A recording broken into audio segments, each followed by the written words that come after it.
राज्य में CM school of excellence की संख्या बढ़ाकर 5000 करने की तैयारी में है झारखंड सरकार।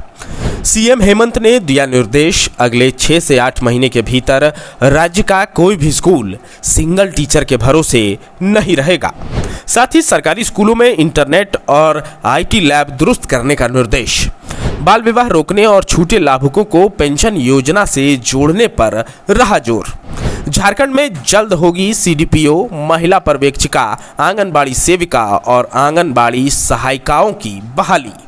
दरअसल मुख्यमंत्री हेमंत सोरेन की अध्यक्षता में मंगलवार को झारखंड मंत्रालय में स्कूली शिक्षा एवं साक्षरता विभाग, साथ ही महिला बाल विकास एवं सामाजिक सुरक्षा विभाग की कार्य प्रगति की समीक्षा बैठक हुई। बैठक में शिक्षा व्यवस्था, शिक्षक नियुक्ति, आधारभूत संरचना, आंगनबाड़ी केंद्रों की स्थिति, महिला सुरक्षा, सामाजिक सुरक्षा योजनाओं और बाल विवाह रोकथाम जैसे कई अहम मुद्दों पर विस्तार से चर्चा हुई। मुख्यमंत्री ने अधिकारियों को निर्देश दिया कि राज्य सरकार की योजनाओं का लाभ पारदर्शिता के साथ समय पर अंतिम व्यक्ति तक पहुंचना चाहिए। बैठक में मुख्यमंत्री ने कहा कि राज्य सरकार झारखंड के बच्चों को बेहतर और गुणवत्तापूर्ण शिक्षा उपलब्ध कराने के लिए प्रतिबद्ध है। उन्होंने अधिकारियों से कहा कि सरकारी विद्यालयों में आधारभूत सुविधाओं के साथ आधुनिक शिक्षा संसाधन उपलब्ध कराए जा रहे हैं, इसलिए ये सुनिश्चित किया जाए कि पढ़ाई की गुणवत्ता में लगातार सुधार हो।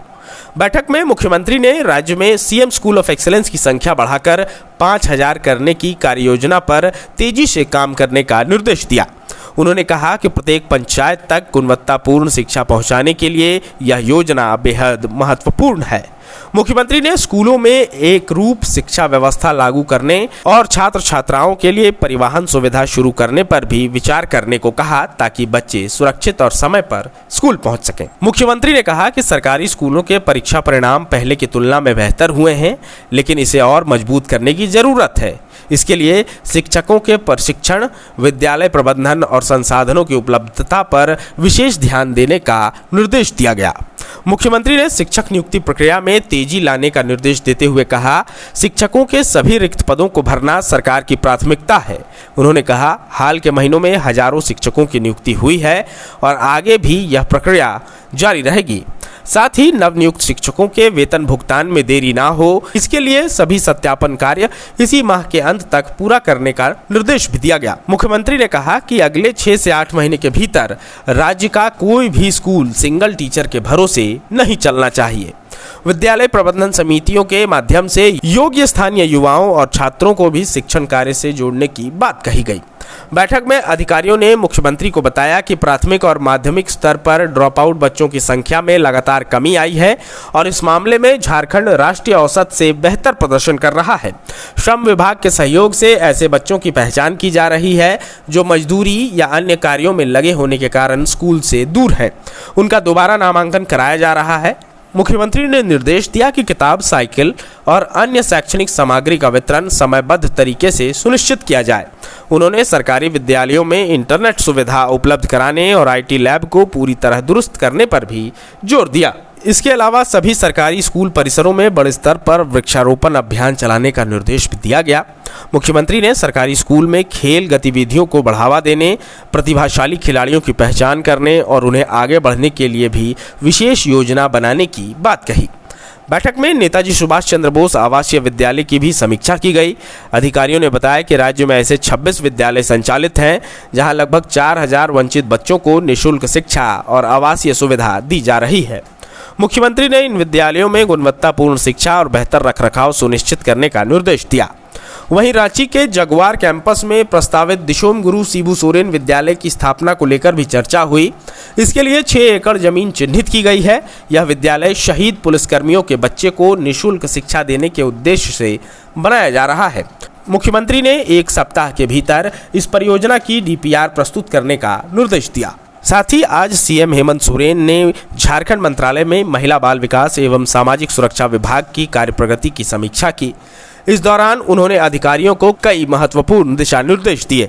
मुख्यमंत्री ने कहा कि विभाग द्वारा संचालित योजनाओं और कार्यक्रमों का लाभ समाज के अंतिम व्यक्ति तक तेजी और पारदर्शिता के साथ पहुंचना चाहिए। उन्होंने अधिकारियों को केंद्रांश और राज्यांश बजट का पूर्ण उपयोग सुनिश्चित करने का निर्देश दिया, ताकि जरूरतमंद लोगों को योजना का सीधा लाभ मिल सके।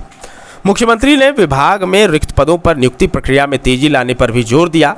अधिकारियों ने उन्हें बताया कि विभाग में सीडीपीओ के 106, महिला पर्यवेक्षिका के 433, आंगनबाड़ी सेविका के 583 और आंगनबाड़ी सहायिका के 897 पद खाली हैं। महिला पर्यवेक्षिका के 433, आंगनबाड़ी सेविका के 583 और आंगनबाड़ी सहायिका के 897 पद रिक्त हैं, जिन पर नियुक्ति की प्रक्रिया चल रही है। बैठक में मुख्यमंत्री ने आंगनबाड़ी केंद्रों की आधारभूत संरचना की समीक्षा करते हुए राज्य में मिशन मोड में मॉडल आंगनबाड़ी केंद्र विकसित करने का निर्देश दिया।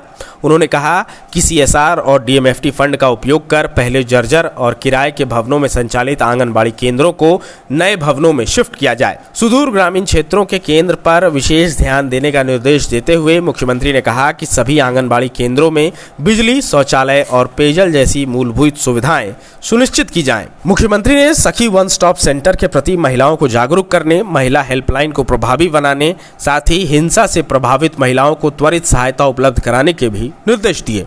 उन्होंने कहा कि पोषण अभियान के तहत आंगनबाड़ी सेविकाओं को मोबाइल फोन उपलब्ध कराए गए हैं और पोषण ट्रैकर पोर्टल के माध्यम से गतिविधियों की नियमित मॉनिटरिंग की जा रही है। इस बैठक में बाल विवाह जैसे सामाजिक कुप्रथाओं पर सख्ती से रोक लगाने का भी निर्देश दिया गया। मुख्यमंत्री ने कहा कि गिरिडीह, देवघर और जामताड़ा जैसे जिलों में जागरूकता अभियान चलाकर लोगों को बाल विवाह के दुष्परिणामों और कानूनी कार्रवाई की जानकारी दी जाए। मुख्यमंत्री ने सोशल मीडिया, ऑडियो वीडियो माध्यम और स्कूल कॉलेजों के जरिए व्यापक जागरूकता अभियान चलाने पर भी जोर दिया। उन्होंने बाल विवाह के खिलाफ आवाज उठाने वाली बालिकाओं को ब्रांड एम्बेसडर और वॉलंटियर बनाने की बात कही। बैठक में सर्वजन पेंशन योजना, मैया सम्मान योजना की भी समीक्षा की गई। मुख्यमंत्री ने अधिकारियों को निर्देश दिया कि पात्र लेकिन छूटे हुए लाभुकों को योजना से जोड़ा जाए। इसके अलावा सावित्रीबाई फुले किशोरी समृद्धि योजना, मुख्यमंत्री कन्यादान योजना, राज्य विधवा पुनर्विवाह प्रोत्साहन योजना, दिव्यांग छात्रवृत्ति योजना और दिव्यांगजनों को विशेष उपकरण उपलब्ध कराने संबंधी योजनाओं की भी समीक्षा करते हुए अधिकारियों को आवश्यक दिशा निर्देश दिए गए।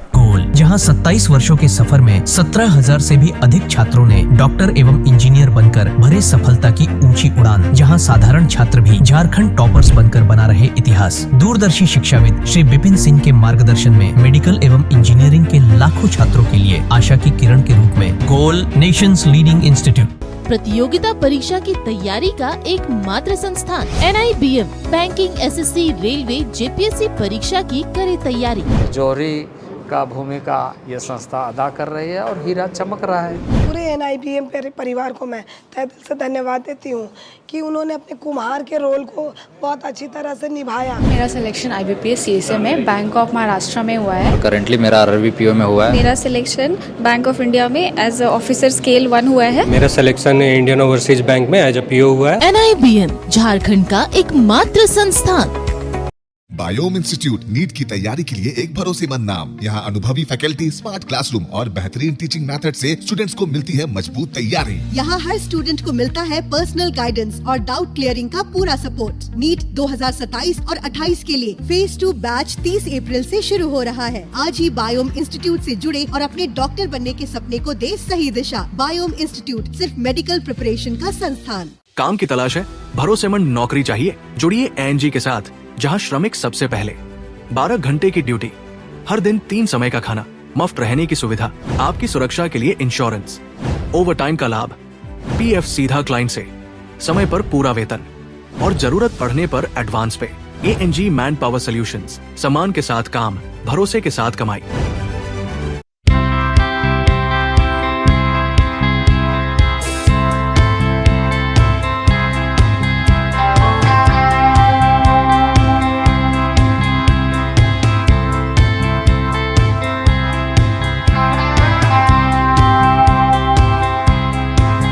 हार्ट का प्रॉब्लम हो गया और सडनली हो गया, अचानक हो गया। तो Jeevan Jyoti super specialist hospital में एडमिट करके इनका एंजियोग्राफी कराया। एंजियोग्राफी करने के बाद वो अपना रिपोर्ट दिया कि इनका 95% प्लस ब्लॉकेज, स्टेंट से काम नहीं चलेगा, इनको बाईपास करना ही पड़ेगा।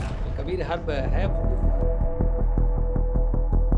जब यहाँ पहुँचे फर्स्ट टाइम में इनको दिखाया तो माशाल्लाह रिपोर्ट बहुत बढ़िया है। 1 सप्ताह अंग्रेजी दवा चलाना है, उसके बाद दवाई बंद कर देना है। thefollowup.in, like, share and subscribe. www.thefollowup.in